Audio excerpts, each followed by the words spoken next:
Hello, this is Connie from Prosperity Finance. How are you doing under the traffic lights? Especially for Aucklanders, are you enjoying your freedom? For me, I had a haircut and I feel really good.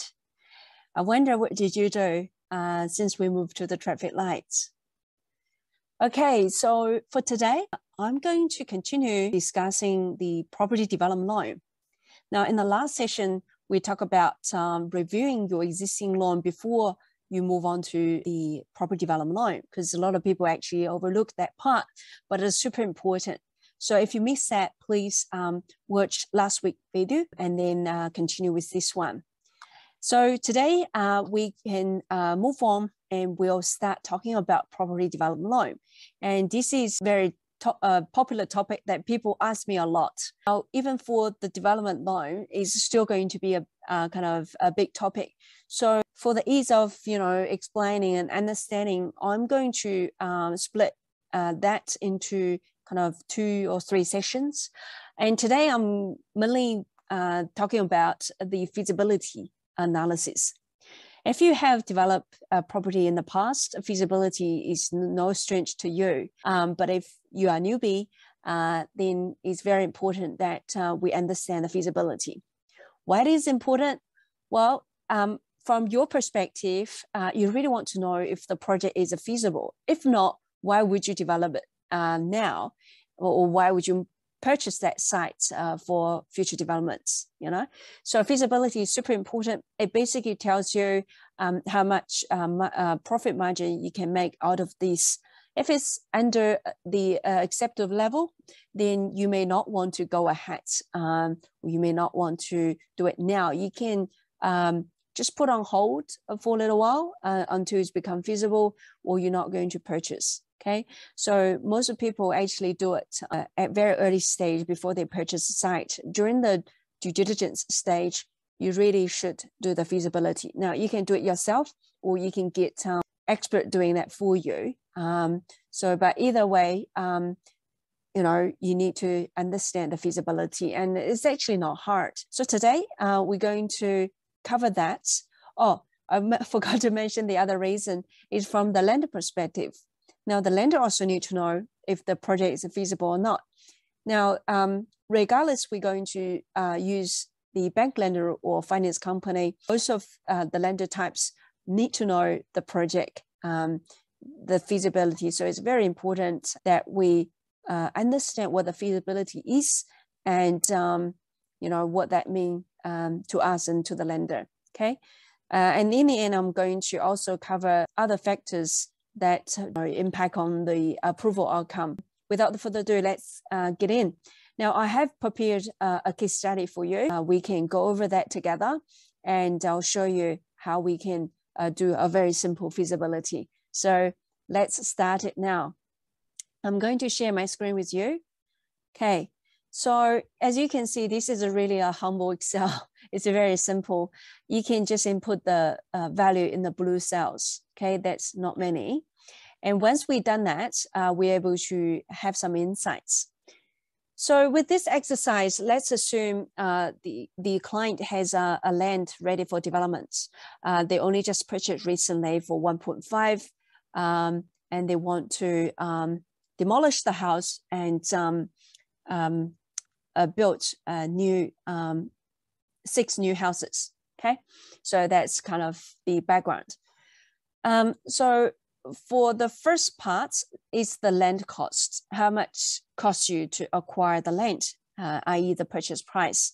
For some lenders, they use the current market value. But in this exercise, because they only just purchased the land, the market value equals to the purchase price. But for people who already own the property, they may purchase a few years ago. Some lenders use the current market value. You need to get the valuation done to evidence the market value. Some lenders use acquisition cost, the purchase price. Okay, I find it's easier to use the current market value. I'll tell you shortly why. Okay, that's the demolish cost. Okay, generally speaking, let's say 30K for this house. Subdivision cost, so that's the civil work cost for you to get the title, the 6 titles. Construction costs basically cover from the foundation stage right up to getting CCC. So that's the construction. The professional fees, that's all your professionals that you pay for. From architects to engineer, project managers, geotech, geotech kind of professionals, your quantity surveyors, the valuers, town planners, these professionals that help you get involved in the projects, help you to get the project done. The marketing cost is if you want to sell the property once it's built, you're going to incur some marketing cost. Development cost is basically the cost you pay to the council for development contribution, building consent fees and resource consent fee, etc. So that's that. Contingency, so it's automatically calculated based on the total cost excluding the acquisition cost. In this case, we use 10%. It's case by case. Even you have a fixed price contract, lender would put additional kind of a 10 to 15% as a contingency, because it's very likely to have some, costs that not included in your budget. It's unforeseen kind of cost. So the 10% is basically minimum. So if we add them up, the total cost for this project basically is 5.2 mil. So that's the full cost of the projects. And let's move on to this column here. So this is the paid to date. Now, in this case, let's say, the property the client already owned. So basically it's fully paid. So it just equals to the acquisition cost. And the client only just submitted resource consent. So they haven't really incurred much cost, but they have paid the professionals, and they also paid for the resource consent and cost. So all up, they have paid 1.7. The cost to complete basically is the difference between the total cost and the paid to date. So this is how much you need to have to complete the projects. Okay, now the next section is how that 3.5 is funded. So let's say in this example, the client has a 300K. They can contribute towards this project. Then the lender would need to input 3.2 mil to complete the projects. So that has to be same as the cost to complete. Now, in this example, the property actually carry 500K loan. We need to take into this account. We need to refinance maybe this loan with a main bank. We need to refinance to another lender who can provide the construction loan. So basically, the lender need to fund 3.7 mil. So that's the 3.2 plus 500K, give you 3.7. So that's the total loan without the finance cost. Why we haven't put the finance cost? Well, there could be, a big kind of variation for the finance cost. Depends how long is the project going to take, and if you borrow from the bank or non-bank. So for this exercise, we leave out the finance cost. Okay, so for now, the total loan is 3.7, but in reality, you need to add more because you will definitely have a finance cost. Okay, so now we're going to involve some calculations. The first one is loan to cost. Okay, so basically it's how much you borrow, which is 3.7, and then divide by total cost. Okay, so that means for the total projects, the bank going to or the lender going to fund 71%. Well, for this ratio, especially if you go to banks, they definitely need to look at that ratio, and that need to be within 75%.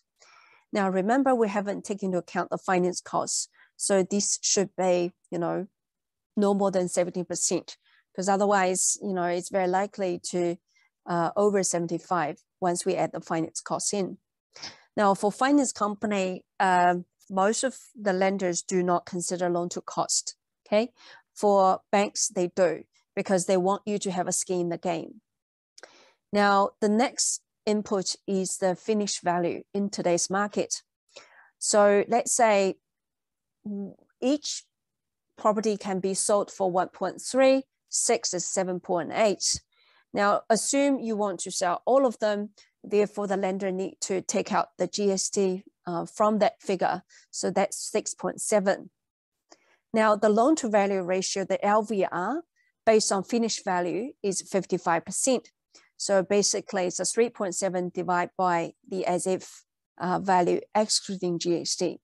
They don't take into GST into account because you have to pay GST to the IRD. It's not the security value. They use the excluding GST value. Now for the LVR as if, both banks and non-banks, they will look at this figure because that's a very key ratio to measure their risk. Okay, that's a risk kind of mitigation. They don't want this figure to go beyond 60%. Now, in this case, as I said, we haven't input a finance cost. So if you're already 60%, unfortunately, you need to put in more money. Okay, you need to reduce the borrowing. So in this case, 55, yeah, it's looked like doable. Because we more likely to be within 60. Okay, the very last one is the project margin. Now in this case, the project margin is 22%. So the project margin is the value minus cost. Okay, and then divide by the value. It's 22%. For banks, this need to be 20% or more. If less than that, they will concern. And also from your perspective, why would you want to do it if it's too small, right? Especially, like I said earlier, the material costs going up the roof and the lack of, builders available. So they all add up, to the costs. So the project margin can be even less than your calculated margin. So you don't really want to go ahead if the margin is less than 20%. A lot of property that recently purchased, yes, it's not cheap, right? So the margin is not very high. A lot of people will hold for a while. They're not going to develop straight away because the margin doesn't pass the test. Okay, so that's basically a simple kind of feasibility analysis. Let's have a quick recap. So here we know the total cost and we know how much we paid to date and how much going to cost to complete. And how the cost to complete is funded, it partially come from your money and the rest come from the lender. And if you have any existing loan that you need to be carried forward, we need to also include it in the total loan. Okay, and once it's done, we'll look at the three ratios. One is the loan to cost, that need to be less than 75%. And we also look at the as if LVR, loan to value ratio, that need to be less than 60%. And both ratio need to consider the finance cost. And finally, we look at the project margin. We said that need to be more than 20% to make it work. Okay, so that's the feasibility. And now let's look at some other factors that lender would consider when it comes to borrowing. Okay, and it's across the board of both banks and non-banks. So that's called appetite. Okay, so even you pass the ratio doesn't mean they're interested in funding the project. Now, with my experience and my observation at the moment, the credit is very limited. That means there are more people ask for the loan than the money available for lending. Okay, so they basically cherry picking the best projects. So the appetite then it's become very important. For them to say yes. So there are three main areas. One is the sponsor, i.e. yourself, your risk, okay? So what's your background? Have you ever developed property in the past? What was your experience before? Do you know what you're doing? If you have any track records. So that's very important. And the financial position, here in this example, we said you have 300K. But what if the cost, have a big cost overrun and the lender want you to cover the shortfall? Do you have that capacity to cover that? Okay. You are, on the same boat. Both lender and yourself want to complete the projects because without completion, it's very hard to sell. So they want to support you, but they don't really want to lend more to you. Maybe because the loan to value ratio is too high. So they want you to have more buffer. They don't want you to just, on the borderline of LVR and loan to value ratio, etc. So you need to have a really healthy financial position, very good savings put aside to cover any, cost overruns. And let's look at the project side. Where's the location? The bigger location, the better. Lenders do not want to, travel too far for property inspection. Also with the smaller towns, the economy is not stable. And the market is very hard to predict. Whereas in big places like Auckland, Wellington, Hamilton, etc., there's more demand, more stabilized economy.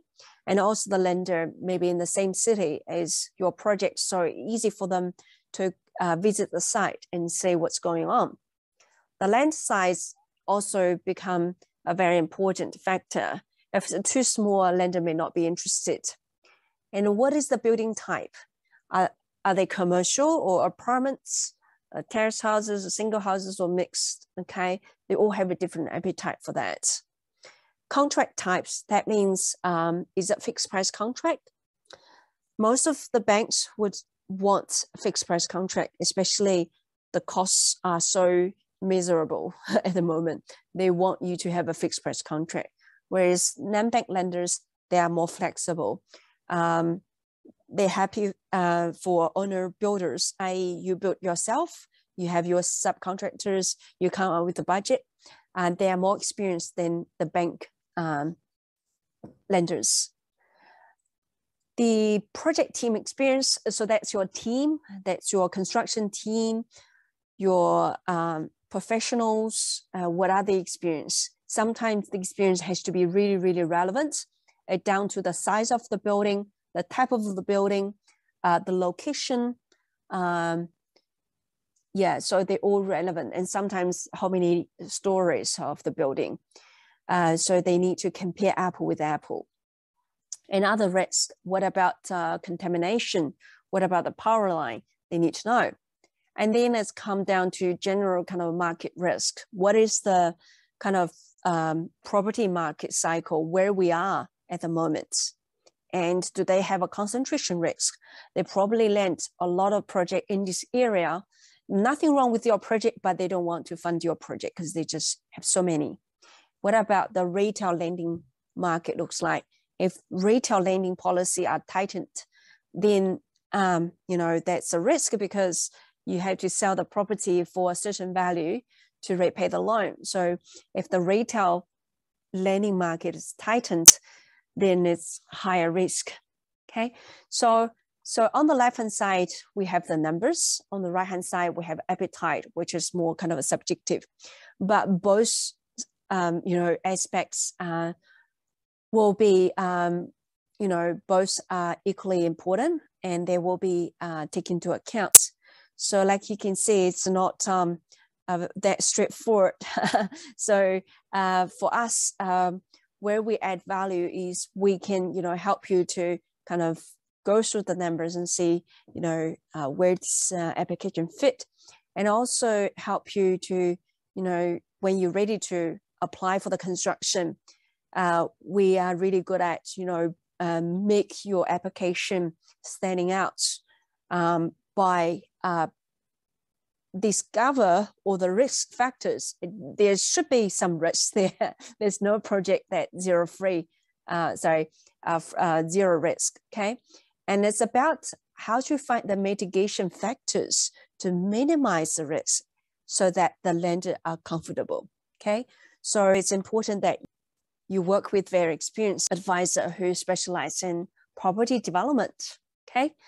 So I hope you find this useful. It's not only benefits you when it comes down to choosing the project, but also give you kind of overview of what the lender looking for, evaluates a application.